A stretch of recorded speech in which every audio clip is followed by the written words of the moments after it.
আজ শ্রাবণ সংক্রান্তি, আজ মনসা পুজো। তাই সকাল সকাল তোমাদের মা মনসার দর্শনের মাধ্যমেই আজকে ব্লগটা শুরু করলাম। আর আমি চলে এসেছি আমাদের বিল্ডিংয়ের ওপরে মন্দিরে। সেখানে দেখতেই পাচ্ছ পুজোর আয়োজন চলছে, মাকে সাজানো হয়ে গেছে। আর এবার এখানে দেখেছো ফল টল কেটে মোটামুটি একটা আয়োজন চলছে, পুজো শুরু হয়ে যাবে। আর এদিকে আমিও ওপরে একবার যাচ্ছি, একবার নিজের ঘরে। এখানে ঠাকুরের ভোগ রান্না হচ্ছে। আর শুধু যে আমি একা করছি তাও নয়, আর এখানে মিস্টারও কিন্তু আমাকে সাহায্য করছে, মানে তিনিও ভোগ রান্নায় অংশগ্রহণ করেছে এবং প্রত্যেকবারই করে, গত 2 বছরও আর কি।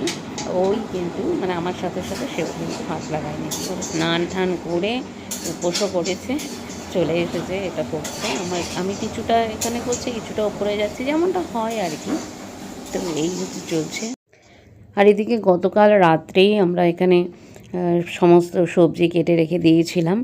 আমরা নিজেরাই এসব করি। আর আমাদের যে বিশাল বড় করে পুজো হয় তা নয়, তবে আমরা যে কজন ফ্যামিলি এখানে থাকি, তো আমরা নিজেদের মতো করি, নিজেরাই আনন্দ করি, নিজেরাই মায়ের আরাধনা করি। যাই হোক, তোমাদের যেমনটা বললাম, তো এইরকম ভোগ রান্না হয়ে গেছে এবার। এবং শুধু যে আমি ভোগ রান্না করেছি বা আমার ঘরেই হয়েছে তা নয়, যারা আগের দিন সবজি কেটেছে তাদের ঘরে ঘরেও কিন্তু হয়েছে। মানে আমরা কাজটাকে না পুরো ভাগ করে নিয়েছিলাম, যাতে কারোর উপরই কোনো রকম মানে অতিরিক্ত চাপ না পড়ে। তো কাজ হয়ে গেছে, এবার চলে এসেছি রেডি হয়ে মন্দিরে।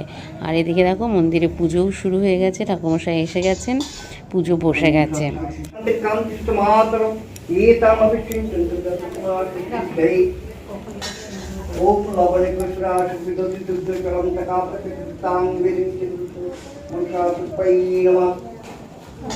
আমার অনেক বন্ধুরাই আছো যারা এ ধরনের ভিডিও দেখতে ভালোবাসো, তা আমি তাদের কথা মাথায় রেখে আজ এই পুজোর ভিডিওটা করেছি।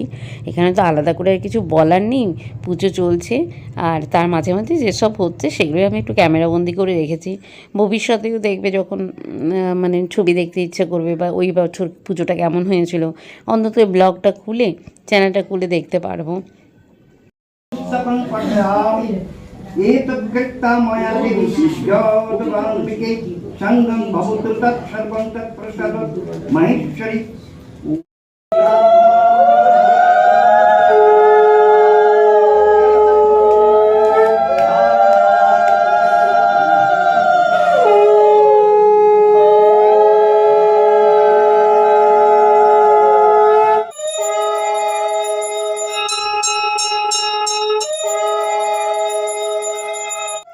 ওদিকে পুজো চলছে আর এদিকে কয়েকজন মহিলা মিলে এখানে মঙ্গল মানে মনসা মঙ্গলের বিশেষ বিশেষ অংশ পাঠ করা হচ্ছে।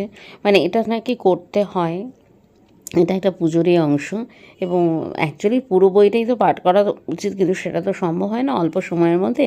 তাই কিছু কিছু অধ্যায় আছে, সেগুলো এখানে পাঠ করা হচ্ছে, মানে কেউ কেউ সেগুলো পাঠ করছে। মানে ओम मनसद्रव्यै स्वाहा ठीक है दाओ तुम ओशी होएगा ओम नमालिक नमस्कृतं शास्त्रं सुवतिकं कपवास्मि ओम मनसद्रव्यै स्वाहा तकं सुवतिकं कंप्लवास्मि ओम मनसद्रव्यै स्वाहा ओम मनसद्रव्यै स्वाहा।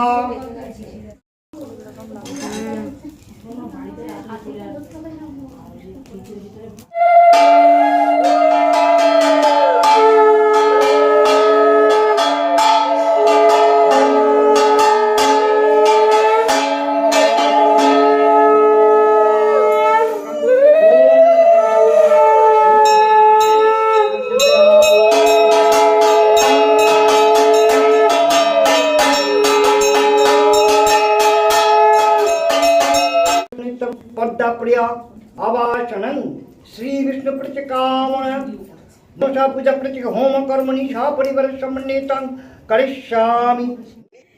তো যজ্ঞ শেষে এখন আবার এই পুজোটা হচ্ছে, আমরা দুজনে বসেছি। আসলে ঠাকুরমশাই বললেন যে কোনো কেউ কোনো দুজন আপনারা বসুন, মানে সবাই মিলে বসা তো সম্ভব না। তা এদিকে আবাসনের হয়েই কিন্তু এই পুজোটা হচ্ছে, কিন্তু আবাসনের হয়েই আবাসনের মঙ্গলার্থে সকলের হয়ে এই নিবেদনটা, মানে এই সময় ঠাকুরের উদ্দেশ্যে বিভিন্ন মন্ত্র ইত্যাদি ইত্যাদি। জানি না এটাকে কি বলে, তোমরা যদি মানে এই ধরনের পুজোটাকে কি বলে আমার ঠিক জানা নেই। যদি তোমাদের কেউ জেনে থাকো তাহলে প্লিজ কমেন্ট করে জানাবে। सूचय पवित्रे कर्म दायिने एष अर्घं भगवते नमस्त्री सूर्याय नमः शंकाशं कश्यपियं महाद्यतिं धमतारिं सर्व पापग्नं प्रणौतस्मि दिवाकरं एहि सूर्यं सहस्रांशु तेजराशि जगत्पति अनुकंपय मांग भक्तम गृहनार्गम दिवाकरम।